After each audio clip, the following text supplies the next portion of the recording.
Eu quero ler com você esse texto que está aí no slide, para que você possa me acompanhar, Jeremias, capítulo 29, 10 a 14. É a resposta de Deus aos exilados.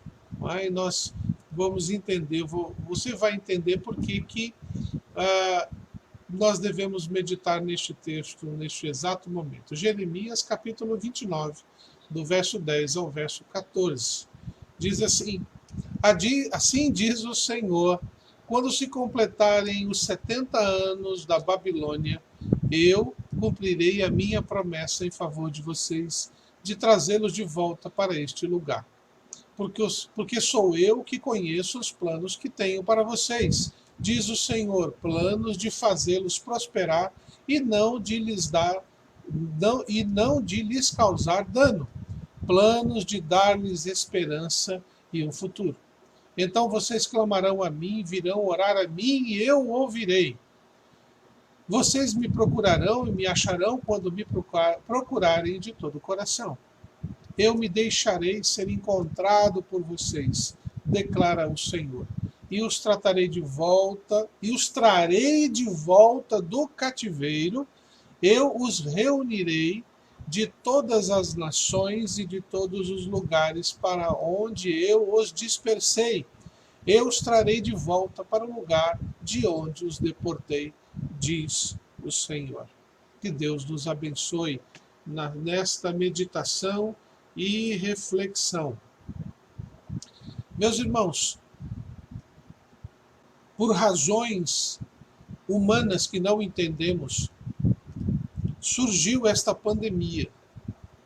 Muitos dizem que foi culpa de fulano, é culpa de cicrano, isso foi causado por determinado país.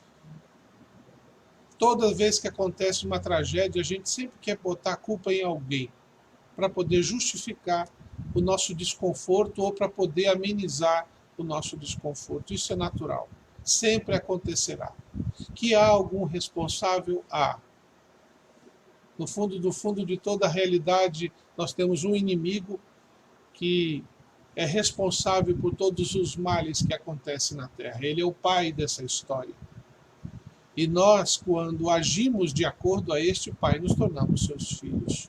O Senhor Jesus, falando aos fariseus, a um grupo de fariseus do seu tempo, ele questionava o comportamento daqueles homens que se diziam filhos de Abraão, mas a atitude dele era de tirar a vida de Jesus, e Jesus responde na lata, falando nos olhos dele: vosso pai é Satanás, porque ele é mentiroso, é homicida. E como vocês mentem e tentam tirar a minha vida, então vosso pai não é Abraão, é o inimigo. Então, nosso comportamento reflete quem é nosso pai. Isso é um fato. Não podemos mudar nunca isso. Mas podemos nos arrepender de nossas escolhas, de nossas atitudes, para que o Pai de amor seja nosso Pai. Mas, mesmo sendo filhos de Deus, honestamente, trabalhadores, buscando a vontade de Deus, passamos também por momentos difíceis, momentos de tragédias, momentos de conflito, momentos de dor que nós não causamos, sofremos. Este é o momento em que devemos aprender e buscar no Senhor o entendimento para enfrentar essa situação. E Deus nos dá uma resposta quando nós estamos exilados, afastados daquilo que gostamos. O texto que acabei de ler é o texto de Jeremias, final do livro de Jeremias, onde o povo de Judá, depois de se afastarem da vontade de Deus, depois de fazerem muitas escolhas que desagradaram a Deus, Deus decidiu puni-los. E os puniu da seguinte maneira: tirando-os do lugar aonde eles se sentiam confortáveis. Mandou o povo de Judá para a Babilônia. O texto conta que o rei Nabucodonosor, que era o rei da Babilônia, invadiu Judá. Ao invadi-la, levou cativo contra a vontade os moradores da cidade de Judá, de Jerusalém, para a Babilônia, hoje conhecida como Iraque. e ali permaneceriam por 70 anos. Muitos daqueles que saíram da casa, de sua casa, para a Babilônia jamais voltaram. Outros nasceram lá e viveram a vida inteira lá.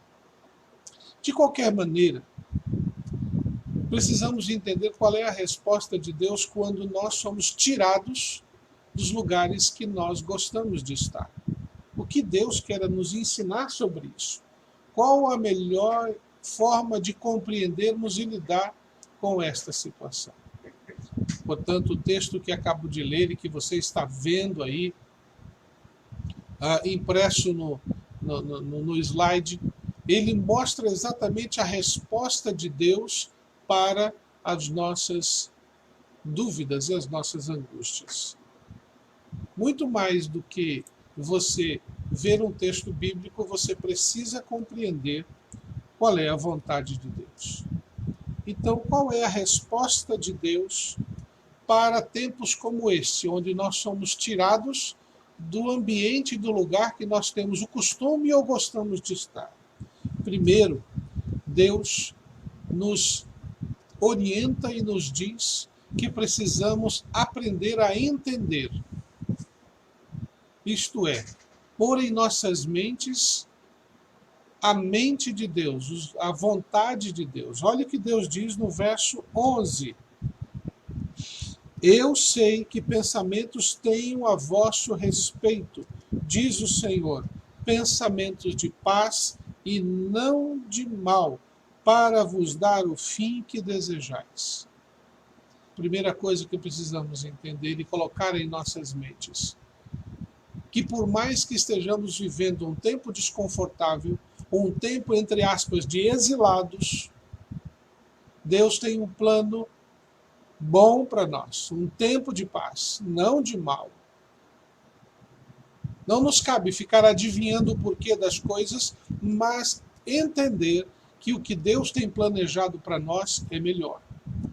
Então nós temos que aprender a mudar a nossa maneira de pensar. Muitas vezes nós gastamos muito tempo reclamando o que não temos ou o que nos tiraram e esquecemos de mentalizar, de pôr na nossa mente, de preencher os nossos pensamentos com as promessas e as verdades de Deus sobre nós. Deus tem planos de paz para nós. Deus tem planos melhores para nós. Então precisamos começar a pensar qual é o plano de Deus para a minha vida. Em tempos como este, precisamos preencher a nossa mente com esta convicção. Qual é o plano de Deus para mim neste momento? Como eu posso manter a minha mente focada neste plano de Deus? Como Davi afirma que ele tinha sede de Deus, como a corça tem sede de ribeiro, de água fresca, assim nós precisamos preencher a nossa mente com este pensamento. Deus, qual é teu plano para mim? O crente precisa ter isto em sua mente e coração o tempo todo. No trabalho, na rua, nas atividades, quando as coisas não estão de acordo àquilo que nós nos sentimos bem. Se nós gastássemos o nosso tempo, nossos pensamentos e a nossa força procurando saber com Deus qual é o plano dele para nós, ao invés de reclamarmos, questionarmos, criarmos conflitos, brigarmos para ter de volta, com certeza nós estaríamos em situação bem melhor. A resposta de Deus para nós começa em mude a sua maneira de pensar. Como Paulo fala em Romanos capítulo 12, renovação da mente, irmãos. Renovação da mente. Segundo lugar, então me invocareis, passarei a orar a mim e eu vos ouvirei. Veja aí, a palavra então, ela é uma ligação com o texto anterior. O texto diz, pensamentos de paz e não de mal para vos dar o fim que desejais. Eles desejavam voltar para Jerusalém, eles desejavam voltar para casa, eles desejavam estar perto do templo, em volta de Jerusalém. Eles desejavam isso. Deus queria isso também, mas para que isso acontecesse, era necessário que o povo começasse a mudar a sua maneira de pensar. E aí, então me invocareis. Passareis a orar e a mim, e eu vos ouvirei. Uma das coisas que nós precisamos entender é que, diante das circunstâncias que estamos vivendo, Deus não está nos ensinando para ficar sonhando com o dia que a gente vai voltar. Mas Ele está dizendo invocar, buscar, chamar, pedir, dizer: Senhor Deus, vem sobre minha vida. Atua na minha vida. Fala comigo. Invocar é chamar para estar junto. Muitas vezes é eu ir à presença dele para que a presença dele seja perceptível. Deus não estava naquele momento dizendo: olha, eu vou mandar vocês de volta logo, logo, pode ficar tranquilos. Não, isso não é verdade, porque o verso 10 diz: assim diz o Senhor, logo que se cumprirem para a Babilônia 70 anos. Havia um prazo, havia um tempo estabelecido. Era um tempo estabelecido não para o povo de Israel, mas um povo estabelecido no povo, na Babilônia, naquele reino. Algumas coisas precisavam acontecer. E se você olhar nesse capítulo 29 de Jeremias, versos 5 e 6 e 7, olha o que diz: enquanto não voltarmos para casa, enquanto não estivermos em Jerusalém, Deus diz para Israel, para Judá, o que eles tinham que fazer. Enquanto vocês não voltarem àquela condição que vocês desejam, olha os 5, 6 e 7. Edificai casas, habitai nelas, plantai pomares e comei o seu fruto. Tomai esposas, gerai filhos e filhas, tomai esposas para vossos filhos e dai filhos a maridos para que tenham filhos e filhas. Multiplicai-vos aí e não vos diminuireis, e não diminuais. Olha o verso 7. Procurai a paz da cidade por onde vos desterrei, e orai por ela ao Senhor, porque na sua paz vós tereis paz. Enquanto não voltamos, devemos orar. Devemos interceder, devemos clamar, devemos continuar nosso cuidado com nossa família, devemos zelar por aqueles que fazem parte do nosso lar, para que eles tenham saúde, tenham condições de crescer e amadurecer. Deus estava dizendo àquele povo: sabe como vocês me invocam? Sabe como vocês realmente estão na minha presença quando vocês manifestam a minha paz no lugar onde vocês estão. Então me invocareis e passareis a orar a mim e eu vos ouvirei. Primeiro muda-se a mentalidade. Aí toma-se a atitude toma-se o compromisso de estabelecer um relacionamento com Deus. Aí onde você está. E no terceiro lugar, no verso 13, buscar-me-eis e me achareis quando me buscardes de todo o vosso coração. Não é apenas participar de um momento religioso, é participar dele de todo o coração. Todo o coração significa totalidade, integral. Nenhuma outra coisa pode tomar a atenção do seu coração, da sua mente. Quando estamos diante de Deus, precisamos dar exclusividade para Ele.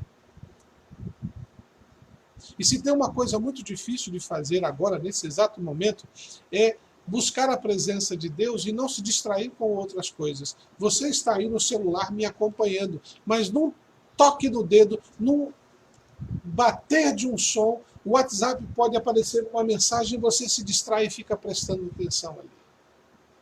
Ou você está aí no Facebook vendo e aparece uma mensagem de alguém: olha, deu um ok, beleza, e você se distrai. São muitas coisas que chamam a nossa atenção para podermos experimentar A resposta de Deus, mudança de mentalidade, compromisso, invocar, mas buscar ao Senhor de coração, não por partes. Não quando dá. Eu me lembrei agora do texto que estava lendo sobre Moisés no Monte Sinai, quando ele foi receber as tábuas da lei, a segunda vez, a primeira havia sido quebrada por causa do pecado do povo. Num segundo momento, Deus chama Moisés, vem ao monte, Moisés foi, Josué foi junto, e lá no Monte Sinai uma nuvem desce e Moisés entra na nuvem para ali conversar com Deus. O texto diz de Êxodo que Moisés ficou dentro da nuvem esperando 6 dias. 6 dias ali dentro. No sétimo, Deus começou a conversar com ele. Muitas vezes nós desistimos de compromissos com Deus simplesmente porque Deus não está no horário que a gente quer. O horário é de Deus, não é nosso. O plano é de Deus, não é nosso. Nós precisamos esperar o momento certo. E o momento certo Deus vai dizer e nós temos que estar preparados, porque quando Deus responder, precisamos agir. Buscar-me-eis e me achareis quando me buscardes de todo o vosso coração. Quando o seu coração estiver totalmente envolvido nessa busca de invocar ao Senhor, com a sua mente focada nisso, pode ter certeza, Deus vai lhe responder. E aí o verso 14 fecha dizendo: serei achado de vós, diz o Senhor, e farei mudar a vossa sorte. E aí ele fecha: congregar-vos-ei de todas as nações e de todos os lugares para onde vos lancei, diz o Senhor, e tornarei a trazer-vos ao lugar de onde vos mandei para o exílio. Irmãos, quando nossa maneira de pensar, quando nosso compromisso, nosso comprometimento, quando nossa atitude de buscar de todo o coração for vivenciado, pode ter certeza, Deus se deixará ser achado. A resposta virá ao seu coração, em qualquer área, em qualquer momento. Pense nisso, guarde isso em seu coração, reflita, porque o nosso Deus tem uma resposta real para a sua vida. Vamos orar nesse momento? Vamos falar com Deus para que Ele nos dê o privilégio, a bênção de podermos estar ouvindo a sua voz e atentos ao seu ensino, para que no tempo certo, quando Ele disser, possamos estar juntos. Vamos orar? Querido Pai, eu rogo a sua misericórdia sobre a vida de cada um. Rogo, Senhor Deus, para que possam eles, assim como eu, todos nós, estar envolvidos diretamente numa comunhão com o Senhor, para que, acima de tudo, o seu nome seja honrado, para que o teu plano de paz se manifeste nas nossas vidas e, como consequência, possamos estar juntos para adorar o teu santo nome, fazer a tua vontade, anunciar a tua graça, compartilhar o teu amor com aqueles que precisam tanto de Jesus Cristo, assim como nós precisamos todos os dias. Amado Deus, ouve a oração dos teus filhos, perdoa-nos, ó Deus, quando nossos pensamentos não estão totalmente focados no Senhor. Perdoa-nos, ó Deus, quando muitas vezes estamos buscando aquilo que nos conforta e não o Senhor. Perdoa-nos, ó Deus, quando invocamos em nossas vidas situações de angústia e preocupação e não descanso na sua graça. Dá-nos, ó Deus, um dia de paz. Dá-nos, ó Pai, um dia em família, tranquilos, sabendo que o Senhor nos tem sustentado. Dá-nos, ó Deus, o privilégio de nos encontrar novamente em culto, para adorarmos o teu santo nome. É no nome de Jesus que eu oro, peço e agradeço. Amém. Que Deus possa abençoar a sua vida, cada instante, cada momento, que você possa vivenciar a certeza da graça de Cristo Jesus. E que esse domingo, possa ser um domingo realmente abençoador.